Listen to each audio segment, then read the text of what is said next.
All right, you are locked into MMA Canada and very excited to be talking to an individual who's got a summer party coming up. Oktagon 59 summer party taking place on July 20th. And we've got Josh Hill and Jonas Mågård throwing down, and great getting to have Josh as part of the MMA Canada experience. How are you doing there, man? I'm good, bro. I'm good, man. How you doing? No, I'm doing good. I kind of thought it was interesting because I initially saw the tagline for the event on Tapology, and I thought it was just one of those like classic MMA things, like the tagline on it from like back in the 2000s kind of vibe. But apparently, it's a bit of a party experience. Like I think I saw you did an interview with one of the Octagon channels, and the host was kind Yeah. of alluding to like, oh, bring some swim trunks and stuff like that. Like, do you know kind of what's going on? Is there some extracurricular component or anything, I guess? I don't know, but I hope so because this sounds pretty cool, man. Yeah, he was telling me, it's such a like a cool, unique experience. You're gonna love it. So that sounds cool, man. I like that stuff. I like doing something different, you know. I mean, how many shows have I fought on or been to or coached where it's like, they're great, but same old, regular, regular type of thing. So doing something different, going somewhere cool. That's what I really love right now at this point in my career, you know. Yeah, and I mean, obviously, like the level of competition would inform the decision to go here. But in that interview I was referencing, it also seemed like that was kind of part of it too. Like, obviously, Octagon has great production value and big crowds, but just like all they've been able to do throughout the European circuit, I imagine it would be able to, I guess, like satisfy some travel component, just seeing new places. Like, obviously, business minded with the task at hand, but it seems like that's like a cool component to it. Yeah, yeah. I fight like, like there was always like three things that I loved about fighting. One was because I just like loved the competition, loved the training, loved to have a goal to strive for, and then two, obviously a paycheck was obviously the bigger. And then three was to go somewhere cool, and somebody else, on somebody else's dime, and not, a place, especially a place where you probably wouldn't, So I've got to do that a couple of times, Russia and Romania, going down to Brazil, like, um, and that's pretty cool. Slovakia.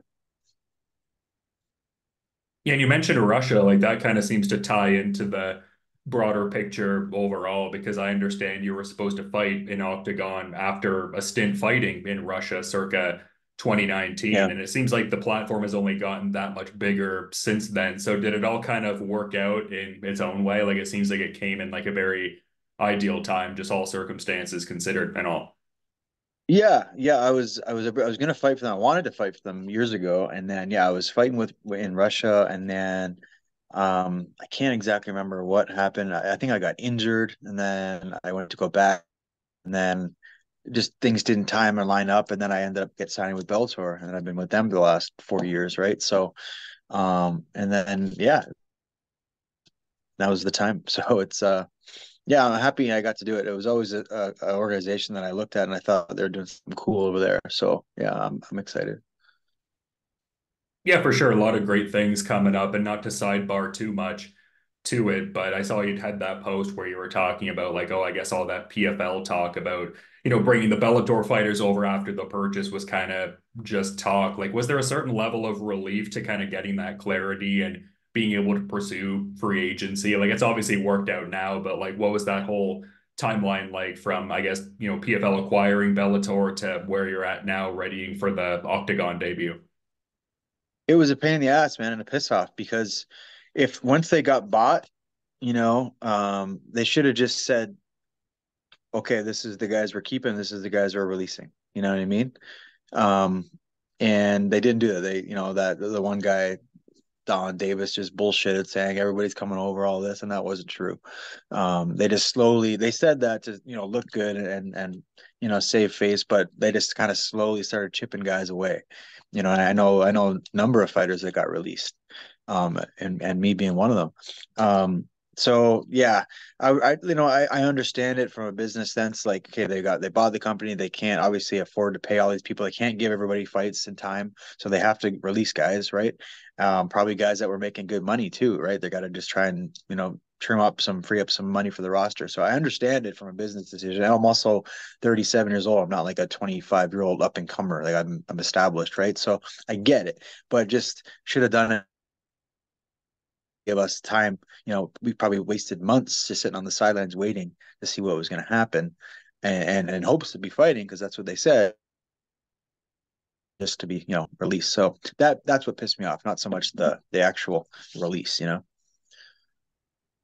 Yeah, I mean, it would have been good to maybe have that transparency almost, I guess, right? Yeah. Yeah, and it seemed like it was just a shit show and nobody knew what's going on. I mean, I know like Kogan was there. He just like, I know he's really tight with my manager and he just I don't know what's happening. Like they didn't even know if they were being bought or sold or whatnot until like the very end. It was only a small group of people, I think. So yeah, it was just I don't know, didn't it was kind of a shit show.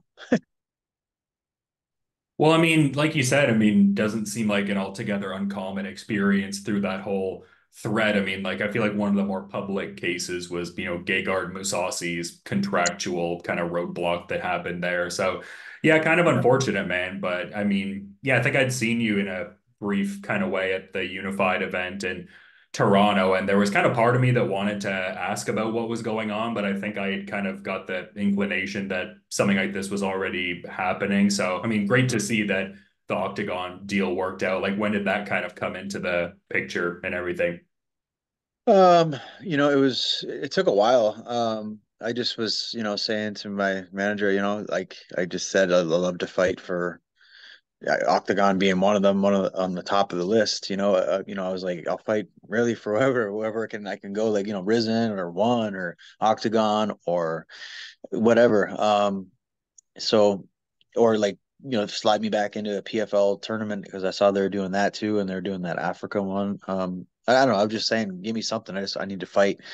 So yeah, and Octagon was one of my top choices, and luckily we were able to really get me in there. Yeah, and you're 2-0 in Europe already, so you got a bit of momentum rolling in, Yeah. it would seem like. Yeah, for sure, man. Yeah, I enjoy going out there, and this fight, it's when were talking to me, they didn't think it was going to happen because this guy was supposed to fight for the title against the Brazilian champ, and he signed down with UFC. I guess they got like a last minute call up there, and so yeah, this one kind of right off the bat, I'm fighting the top competition. There's no like warm up fights or tune up fights or lower level guys to build up. So I'm jumping right at the top. With that though, I get a win here that puts me fighting for the title right away, my second fight. So yeah, obviously a tougher fight, but it's a lot more reward. So yeah, that's and it's a time now too. It's like I said, I'm 37. I want to like make waves and get fights now, right? I can't be waiting years and years. So yeah, this it just worked out. Yeah, for sure. And that was something that I had noticed too. Like, I'm trying to, in a way, get away from like asking fighters about like, oh, what's the next step? Because you're so obviously like blinders on focused to this Mm. immediate task. And I mean, the variable too of like returning after a fair bit of like hiatus on the sidelines that obviously wasn't your fault or anything like that. But yeah, it does thrust you like right there in the mix. Like, that has to be a cool way to kind of like enter the promotional fold, as it were. Yeah, yeah, and like, there's no way that they're gonna like, also like, they're not gonna give me some like lower level guy. What I mean, I've been fighting the top Yeah. level guys for years and years now. What I mean, in big organizations, so it's not gonna happen, right? So they're gonna bring over a bigger name. I'm not saying I'm a big name, but like been around the block guy, and they're gonna match me up with some of their best guys, right? And that's what I expected. Yeah, it's a great matchup, just like a former Octagon champion here, and then also someone that it seemed like you kind of described him as adaptable to a certain extent. Like, it seemed like some of the attributes you were discussing with him was that he was like aggressive and confident, but in a certain sense, he'll also, I guess, like perceive like his opponent's kind of weaker area, or maybe like his best path to victory might be the better way to phrase it. But it seems like you think your wrestling, grappling, and athleticism will kind of be your main variables there. Just, yeah, seems like an exciting matchup, all things considered. Like, just what do you think, I guess, like X's and O's wise, do you think his strong suit is? Like, I mean, you were mentioning how you think your wrestling and grappling are probably like a route to victory for yourself, like a discernible rather area of, I guess, superiority, or like that would be your lane to pursue the victory. Like, what do you think he really does well out there in the cage from what you've seen? Yeah, like his aggression for sure. He's very confident. I think that's something like carries over and helps him. Aggressive. He's durable too, and he's a guy. He's like a he's a gamer, and I'm going into the fight in my mind. I'm gonna try and knock him out and try and submit him, obviously. But I'm gonna expect also a 3 round war too. I'm preparing for every variable possible. So durable, aggressive guy. I think. Yeah, I mean, my wrestling, my grappling, my speed, I think, and my timing, are things that I do well against everybody. And so, I've had it in fights in the past too, where guys that bring the fight and like to like come at you, do well with. I like that because it like kind of raises my level too. You know what I mean? So yeah, I think that could definitely make for an exciting fight for sure. Yeah, and I feel like you have such a great spot in terms of like the preparatory measures. Like I feel like that cluster of different Southern Ontario gyms that cross train with each other is like some of the best fighters all across the country. And I feel like you probably have like a lot of like bantamweight bodies to get and work with as well ahead of this one. Yeah, all these younger guys, man. It's so I always talk like now I'm the older guy. You know what I mean? It just seems like yesterday that I was the young guy looking up to all the older guys and learning from them. But yeah, now I'm the old guy in the room, but I still feel good, man. I feel like I'm still putting it on these guys a lot of the days. They're keeping me honest though, and they're getting better so quickly. So I love seeing that too. You know what I mean? I love seeing them get better. So yeah, I got a good crew of bantamweights and flyweights and featherweights that I always train with, and yeah, I get good rounds with them and good looks and different looks. And but yeah, man, it's Southern Ontario. I think for I've been saying it for a decade now. They got some of the top talent, in the country.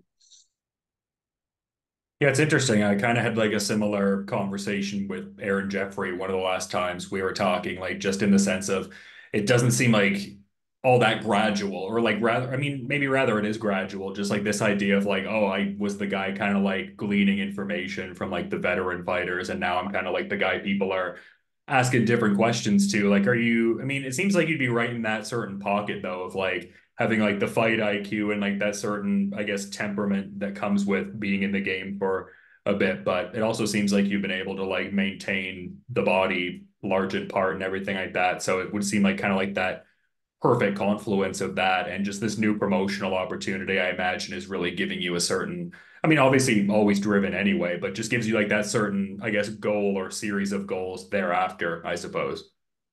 Yeah, man. I guess they call that, when your mind and body and everything's firing at the highest level, your prime, right? And a lot of people would say 37 is, past your prime and fight years. But I still feel good, man. You know what I mean? Obviously I've had many injuries over the years and whatnot, but I haven't had a lot of, mileage on my body as far as fights. Like I don't take a lot of damage in my fights, fortunately. I think I'm pretty defensively sound.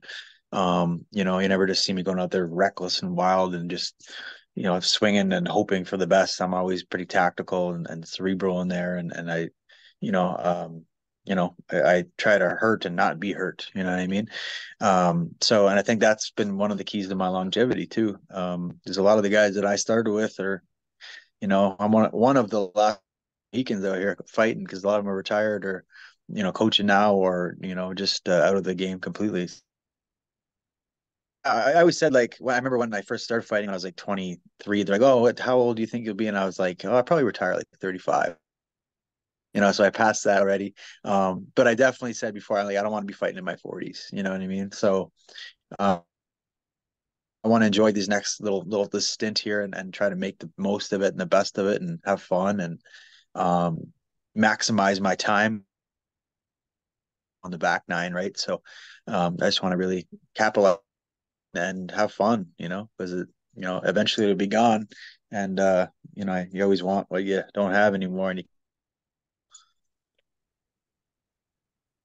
Yeah, and I mean, I feel like you'd be in a good spot here in a certain sense. Like I would imagine this Octagon deal is a multi-fight agreement of some sort. So just yeah, it kind of gives you that like I guess classic like Michael Chandler thing he always says where it's like not here for a long time, I'm here for a good time, and you're getting thrust right in yeah, there with a former champion. So yeah, no, it's cool, man. Seems like a lot's kind of in alignment for you. yeah, yeah, why not, right? I like that mindset like he has too, and make the most of he got there at a old he's making the most of his short stint, right? So yeah, I agree with that.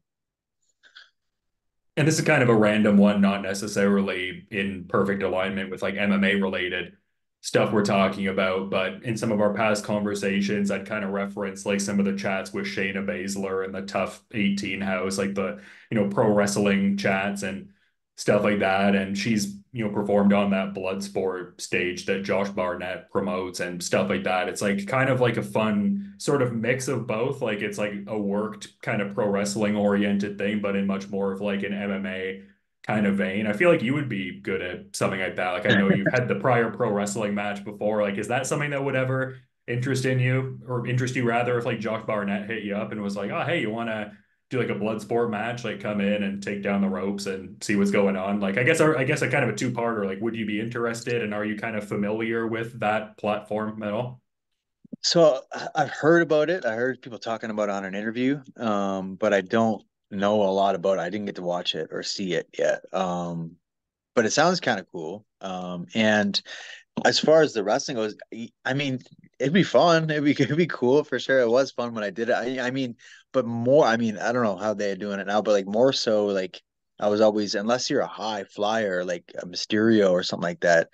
I'm big enough. I'm a smaller guy, and most of the time they're huge. Uh, it would be fun. I wouldn't say no, but I'd look into it for sure. Yeah, for sure. And I guess just with this fight coming up too, like I've kind of asked you about the whole Jerry Valiant connection and the gold jacket and just like the big nature of the production Octagon puts on. Are we going to break out the gold jacket and get that gentleman tradition rolling for this summer party? I don't know. I haven't decided what to do yet. I don't know. I'll do something. It's summer party, right? So I got to do something along those lines. Yeah. I mean, I don't know. I'm thinking about it. I gotta come up with something though. But yeah, we'll do something fun anyway, for sure. Yeah, some like WCW Bash at the Beach kind of vibes somehow, Yeah, like get that's that what I was. going. That's exactly what I was thinking. Yeah, that would be cool. Come with the old Hogan heel turn. Yeah. Yeah, no, it's super cool, man. Like when I initially saw this fight announced, I just had to get some insights from you and have you on. But as I was saying before, I appreciate you making the time to talk after a long and busy day. It's always fun getting to chop it up a little bit, but in wanting to be mindful of your time and schedule, Josh, I'm curious if maybe you had a final thought you wanted to add as we were kind of wrapping up here. Yeah, no worries, man. Thanks for having me. And yeah, final thought, man. Just you know, yeah, I just want to have some fun. You know what I mean? And yeah, I think this would be cool. Like we kind of touched on. Like I'm at the point in my career where I just want to like enjoy this like last while I can. You know what I mean? I know I'm getting towards the end of it, so I want to like make the most of it. And I'm just going out there. Obviously, I'm going to, finish this guy. You know what I mean? And I would like to. I want to fight for their title and become their champion. And I would love to, you know, end my career as a champ. That would be awesome. That would be ultimate. But I'm not thinking that far ahead. I'm thinking, this summer, and yeah, I just want to have fun, man, and enjoy my time. That's my biggest thought and concern and want. Yeah, super cool matchup, and you're put in a great position to do a lot of great things. But like you said, the immediate focus is Octagon 59 on July 20th, and just super excited for this Jonas Mågård fight. And again, to reiterate, appreciate you spending a bit of time with MMA Canada here and chopping it up on the platform. You have a good rest of your night there, Josh, and looking forward to peeping the fight when it goes down, man. Thank you. Thanks, man. Yeah, anytime, brother. Appreciate it.